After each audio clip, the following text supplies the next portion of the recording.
Hi, welcome to another video on the chain rule. This time we're going to try to tackle a more complicated example.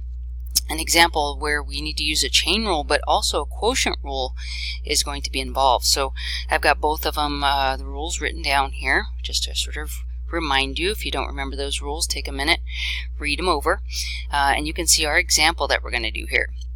So again, why the chain rule is going to be necessary is because we have a function inside of another function.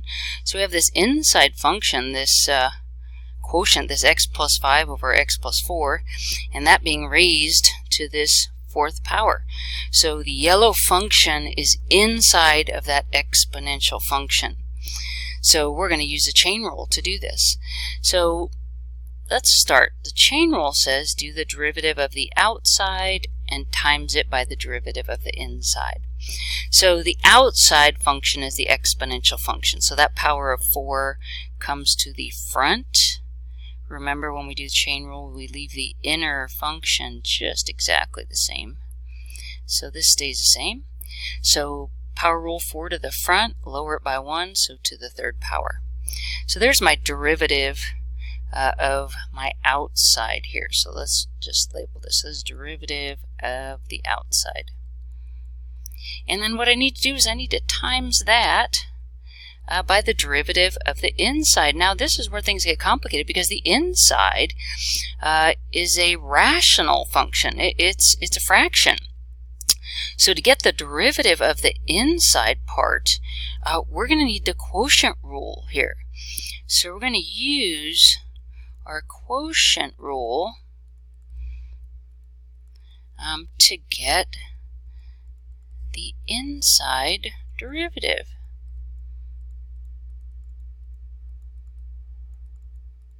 Alright, so that inside derivative, here it goes. We're going to have a big quotient rule.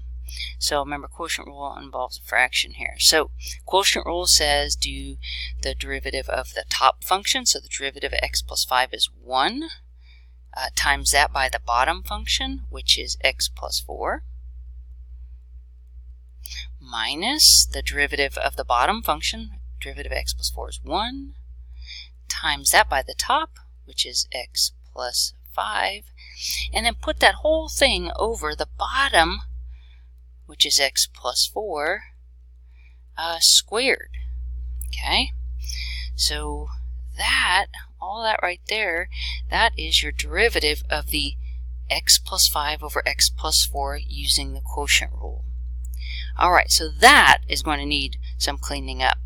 So let's do that. So on the top, you know, we can do some distributing. Let me rewrite what we have here. We've got this 4, x plus 5 over x plus 4, this whole thing to the third, times by, okay, so on the top of this we have distributing the 1, just x plus 4, over here distributing negative 1, right, distributing that here, that's just going to give negative x minus 5, all that over x plus 4 squared. So we're going to get a little canceling here. This x here and this negative x are going to cancel, and then we can combine the positive 4 and the negative 5. Alright, so writing this again here. So a little bit of writing, but I'd rather write it every time than accidentally forget to bring something down. Alright, so the top, 4 minus 5, that's going to give me negative 1 over, and here we have x plus 4 squared. Okay, well I guess I didn't have to have that little parenthesis there and there. I don't have to have that. Alright, so here's my derivative. Here's my derivative of that messy function using my chain rule and a quotient rule.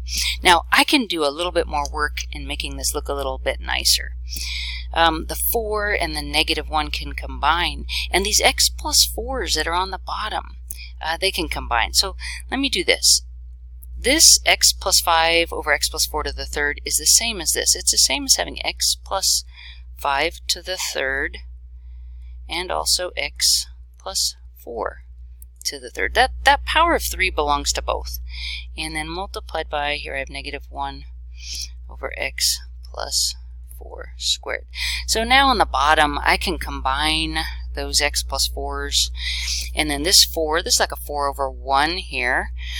Let's combine. So on the bottom of our answer, we're going to have x plus 4 to the 5th power. Remember, you add exponents when you're multiplying.